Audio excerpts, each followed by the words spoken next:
What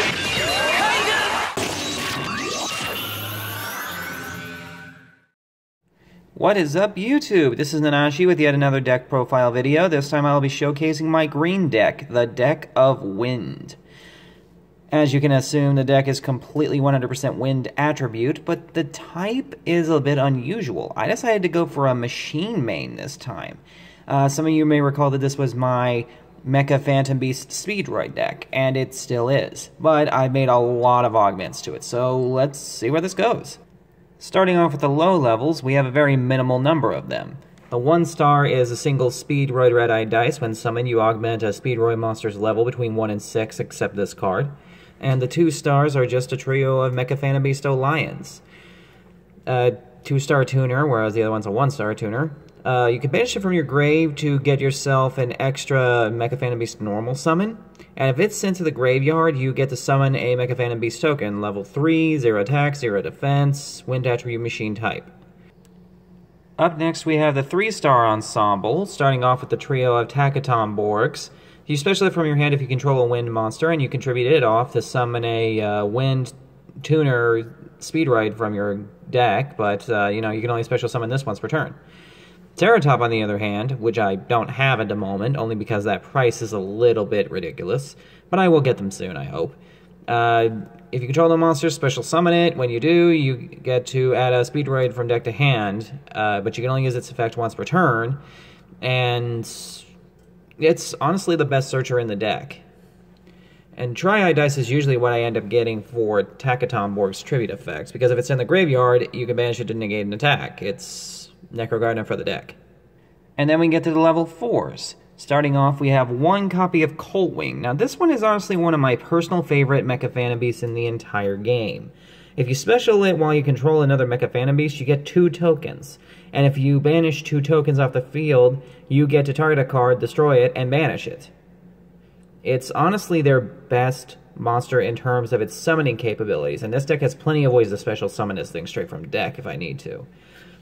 Mega Raptor, when a token special summon, you get an extra token. And you contribute a token to add a Mecha Phantom Beast monster from deck to hand. Tether Wolf, when it's normal summoned, you get to summon a token. And you contribute a token to give it, 800 attack points until the end of the battle step? So, it's good, quick damage effect. And Speedroid Double YuGiOh. When it's normal summon, you target a level 3 or lower Speedroid in the grave and special summon it. Good for quick synchro, or if you need to, you can get back that Terratop so you can, get an extra search and then synchro if you need to. And then we move right into the spell lineup, starting off with the singles of Foolish Burial, send a monster from deck to grave, mainly just to get that Lion token. Limited Removal doubles the stats of all your machines, but they're all destroyed during the end phase. And Scramble Scramble, tribute any number of tokens off the field and summon an equal number of Mecha Phantom Beasts from the deck. They return to the deck at the end of the turn, but there are no other limitations. Still, this card was decent at 2, but I found it's much more useful at 1, especially since their Synchro can search it. Speed Recovery, you target a Speedroid in grave, special summon it, and if this card's in the graveyard except the turn it was sent there, then you can banish it and add a Speedroid from your grave back to your hand. Great recovery. 3, Transmodify, of which I'm missing a single copy, but I have somebody who can get it for me.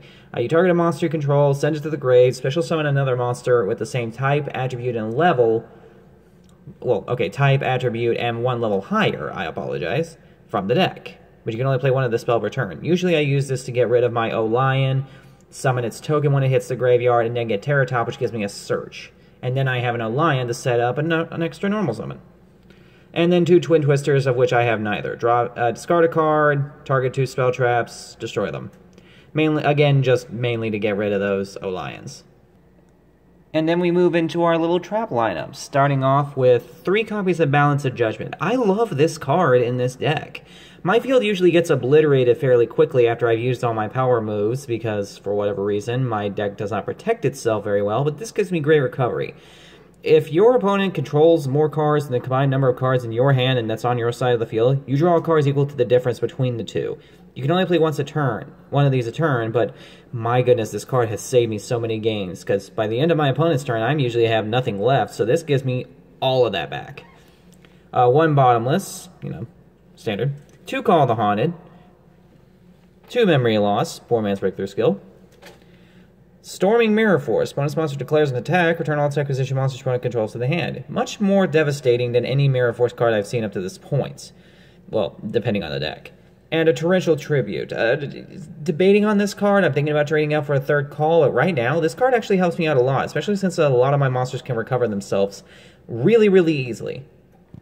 Next, we'll just flash over into the side deck real quick. Starting off with the third copy of Triad Dice, and 2 Mecha Phantom Beast Hamstrats. This card's not as good as I was hoping it would be, in all honesty. When it's flip face up, you special summon 2 tokens, and then you contribute a token to special a Mecha Phantom Beast engrave and special summon it. So, you know, it's arguably a decent call of a Haunted with half the cost of a Cult Wing effect, but, you know, it's not as good.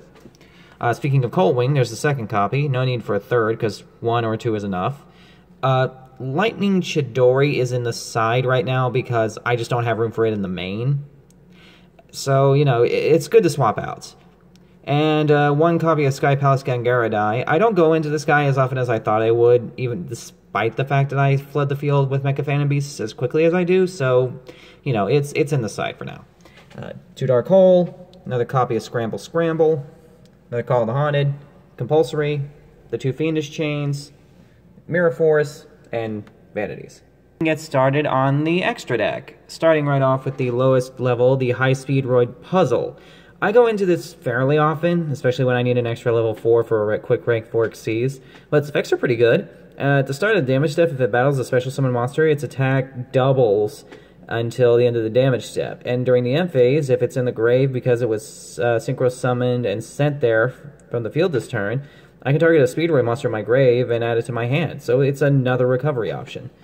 Hagoina's a little weird. During other player's turn, you contribute him to increase the levels of all monsters currently on the field by 1 until the end of the turn. It disrupts certain synchro and Xyz plays that my opponent tries to make. I actually found that this is my best delaying tactic against decks like, you know, the Draco Slayers, who are dependent on it being level 4s. But anyways, if you control a Speedroid Tuner, you can special summon this card, which you can't special summon anything except for Wind, which is fine. 2 Kendama, because this deck goes into Kendama a lot more than I thought, and it's good for the quick damage. You can special it from your grave if you control no cards, but you can't normal or summon or set during your turn when you do this. And you can banish a machine from your grave to inflict 500 damage, and it also does piercing, which is, you know, it's there. This is supposed to be a Clear Wing Synchro Dragon, but I do not have it at the moment. Still working on getting myself a copy of it. It's, you know, that price tag. For the 9s, and we're skipping 8s because I don't run 8s, we have a Cloud Castle, which summons any level 9 Synchro, or any level 9 monster from your grave, and level 8 or lower monsters cannot attack the turn they are normal or special summoned, which is, you know, that's not really why it's there. It's more just for the rank 9 plays. But for my level 9s, I have a Jacuslin, who, when Synchro summoned, can tribute Mecha Phantom Beast tokens and blast cards out of the opponent's hand. And if it's destroyed by an opponent's battle or card effect, I can set a quick play spell directly from the deck, which is why I run a small number, but enough. And this is going to be a Mistworm. I've ordered it, it's in the mail, it's coming. In the meantime, when it's Synchro summoned, you can blast 3 cards on the field back to the owner's hand. It's good disruption plays. And once we finish off with the Synchros, we go into the Xyz monsters, such as my 1 Totem Bird, double detached to negate a spell or trap, which really helps out this deck. But if it's without a material, it goes down by 300 attack, which is, who cares? 1 Castel, we all know what it does, it's a staple. Digusto Emerald, we all know what this does, it's a staple. 2 Dracosac. I love Dracosac, but I don't see a point in running more than 2 because I never have enough monsters to summon it more than twice per duel, and I'm really pushing when I try. We all know what it does. Double detach to summon tokens, tribute a Mecha Phantom Beast monster on the field to blow up a card, but it can't attack the turn you do that. Now this one is one of my personal favorite Xyz. Phantom Fortress Enter Blathnir. I don't even know if that's probably how you pronounce the name, but I'm going to say it that way anyways. Well, once per turn, you can attach a material, then activate an effect. You can either banish a card your opponent controls from your opponent's hand, from your opponent's graveyard, or the top of the deck face up. It's a great card for disruption. It's like another version of Trishula. I love it. And the one copy of Gangaradai, and you saw the second one was in the side. Now, you detach a material, target a card that your opponent controls, destroy it, and if you do, you inflict 1,000 damage. Its effect can only be used once per turn and can't attack during the turn you do that, so you can kind of go back and forth between a heavy attack or a quick damage. And that is the deck.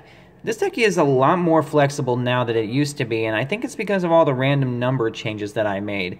I like to think a lot of it is due to balance of judgment, because I have seen so much advantage thanks to that card alone. And then during my next turn, I get it all back. I lose my field, balance of judgment, I get so many cards, and then all my recovery options start kicking in, and I get everything back to my field. It's an insane way to work the deck. It's extremely flexible, and I absolutely love it. And I hope you guys like it too. Feel free to comment about what you think I can do to make an improvement to this deck, but in the meantime, this has been Nanashi, signing out.